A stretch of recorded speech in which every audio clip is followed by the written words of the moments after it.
Thanks so much for coming tonight. It's a really special evening for a lot of people here.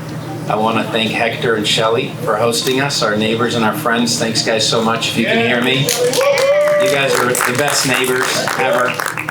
I really want to take a moment to thank the city of Vista for enabling this amazing transformation of the downtown, being a partner in our process and supporting the arts, guiding us in the process, connecting us with the San Luis Rey Band of Mission Indians. We've made wonderful connections and relationships, and it's been a really special and meaningful experience personally for me. And I want to bring up the captain, Mel Vernon, who's an artist also, he's a musician, to say a few words.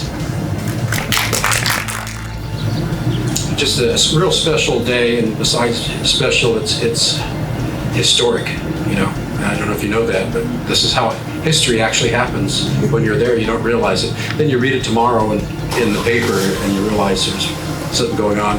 And then 30 years from now, somebody will look at that and go, "What's that?"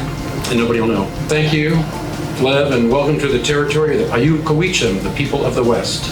I want to recognize our tribal council members who have joined us and will be joining throughout the program. I especially want to thank Council Member Bobby John Garcia. I want to thank and recognize the mayor, city council members of Vista for being here today. As stated almost a year ago, on behalf of the tribal council, we thank you, Lev, and your team at Found Lofts and Tide Line for your efforts to reflect the true history of this region. This mural has gotten a lot of attention and has started a lot of conversation and dialogue. We are grateful that our tribe was consulted on such an important endeavor. We gratefully value the relationship we have with this city, and the respect shown is appreciated. We strive to make sure that our ancestors are not forgotten, and that we, as a people, are not relegated to history only.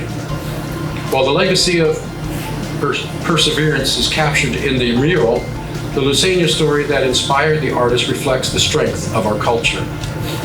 We share our story as a gift to the community, just as we hope that the legacy of the Paiute Cowicham is respected as everyone's legacy. You will now be hearing a recording of one of our gifted storytellers, Kathleen Chicote Wallace, tell the story of how Coyote killed a frog. A storyteller's role is to transport you into the world of the characters. Your role as listeners is pull what you need from the story. Any message is based on who is listening and what is going on in their lives. Thank you all for being here, and please enjoy. Thank you. Our stories hold our history, culture, and language. Our stories teach us about the plants and animals, how to conduct ourselves, and how to care for Earth Mother. Animals and humans in our stories move freely in each other's worlds, teaching and guiding us.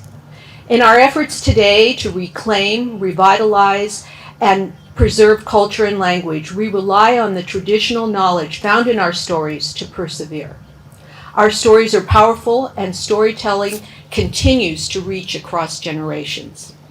The story, How Coyote Killed Frog, the inspiration for some of the images on the mural, has been told on this very land since the earliest days.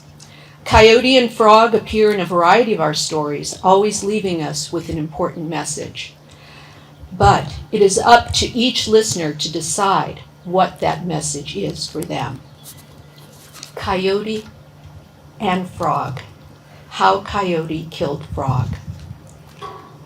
Yamike, long, long ago in the early days, Coyote was walking along the trail. He had his bow and quiver of arrows with him.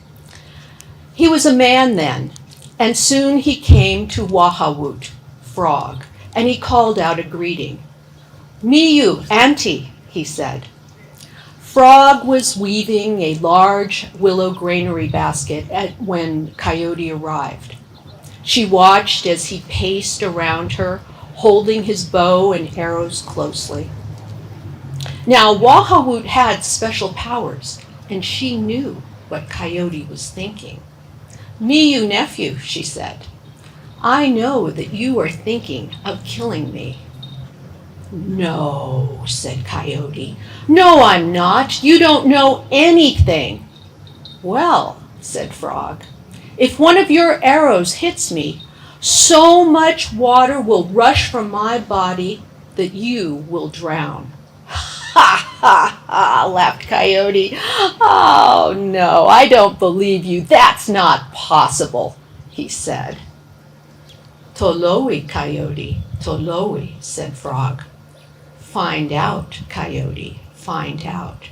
Coyote walked up to Frog, drew his bow, and shot her. Immediately, water began to rush from her body. Coyote quickly ran away. He ran and he ran until finally he came to a tall green tree and he climbed it. By now, water had reached the tree and a lake began to form. The tree was surrounded by water. Coyote saw the water rising and he climbed higher and higher in the tree. Sitting on a high branch in the tall tree with the water still rising, Coyote thought that soon he would die. And so he began to sing his special songs to his family and his friends. Birds flew near the tree as Coyote was singing, and they told him, "If you jump from the tree, we will catch you and carry you safely to dry land." Coyote was so happy. He trusted the birds, and he jumped from the tree. But the birds didn't catch him. They flew away, and Coyote fell into the deep water and drowned. "Toloi, Coyote, Toloi. You found out, Coyote, you found out." Hamuta, the end. Chamshun Lovik, we thank you very much. Lev, thank you very much for inviting me and our city council members. We have Councilman Joe Green here, Councilmember Katie Melendez, and Councilmember Dan O'Donnell is with us. And this is really special. Lev, what you've done here by inviting this artist to incorporate our Native history is so special. It's the most unique, I think, piece of artwork and most unique story to accompany a piece of artwork in the history of our city. And of course, we know it's the largest piece of artwork in our city. So, and what you've done repeatedly throughout this development, your work, is to build community here and to bring us together. And we're really honored that you've done that, that you've been such an integral member of our community. To all the tribal leaders who are here today, this is special for me too. Three members of my descendants, three generations of my family are on the Dawes rolls. So I'm descended from indigenous people. And so this is meaning for me and the people that came before me as well. So we're honored that you would participate, that you would share your heritage with us, and that you would help us commemorate this place that is belongs to your ancestors and to all of us. So Lev, thank you. Great work, and happy to celebrate with you today.